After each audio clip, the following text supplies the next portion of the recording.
What's up guys, Simeon here. In one of my previous videos, I had said that the Encore grinder couldn't grind for espresso. In this video, I'm going to explain why I was wrong and why I still don't recommend the Encore grinder for espresso. So the first step to this was to calibrate the grinder so that it could grind finer. To do that, you need to adjust a collar that holds the burrs in place.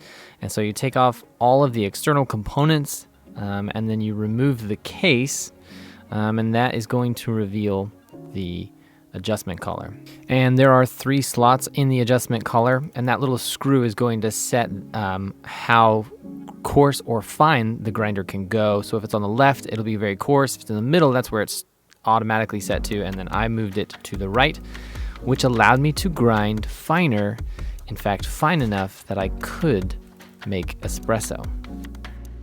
So whereas before when I couldn't grind fine enough for espresso, now that I made the adjustments to the calibration of the grinder, I set it on the 5 or 6 mark of grinding settings, and this actually made the grind too fine. So I dosed about 20 grams of coffee into the portafilter, and I was trying to aim to get about 40 grams out.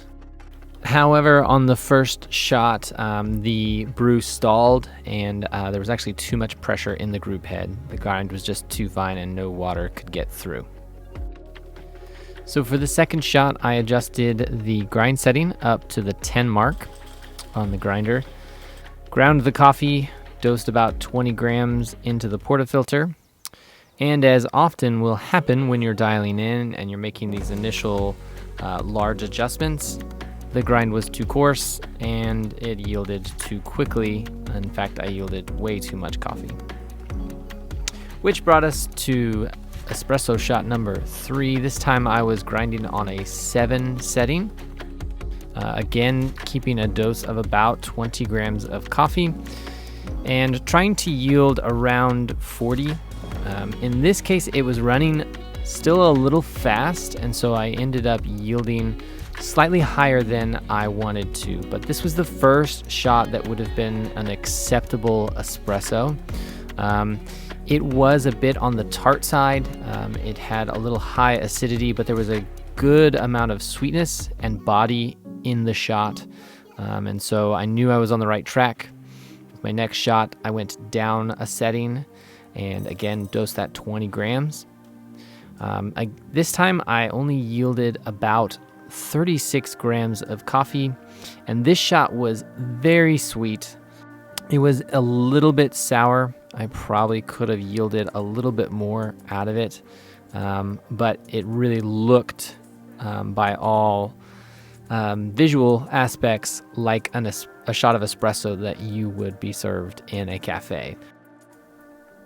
So even though I'd proven myself wrong and the Encore could actually make an espresso, the downside of it was that it took about 30 to 60 seconds to grind enough coffee for a single shot of espresso. So it really took me a long time just to make the 4 shots of espresso that I did. The other downside of it was that it tended to go from under extracted to over extracted in just 1 or 2 steps. And so it would be really nice to be able to fine-tune these shots better on the grinder, and it just really couldn't do that, so you're not going to be able to really dial it in closely. So what are some specs that we would look for in a proper home espresso grinder? And for that, I wanted to show an example from the Sette 30 that we use in our cafes, actually. This coffee will grind 18 to 20 grams in about 10 seconds. And of course it comes out of the box ready for espresso, so you don't have to do a workaround or calibrate the grinder at all. It's ready to go right out of the box. Pretty easy to dial in. I was able to utilize 3 different stops and get 3 different recipes for espresso to come off with a much better balance of sweetness and acidity. And so I was getting a much more complex and pleasant espresso from this grinder.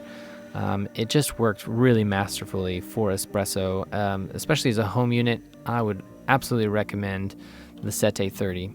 You can also upgrade the Sette 30 to the 270, so you're just going from 30 stops up to 270, and that will even allow you to dial it in even better for espresso.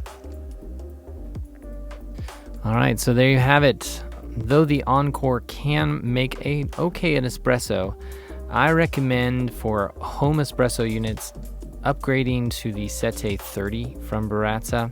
It's just going to be a much more enjoyable experience dialing in, and I think you're going to get a much more pleasant espresso from it. As always, thanks so much for watching. I hope wherever you are, you have a blessed day, and I'll see you guys later. Cheers.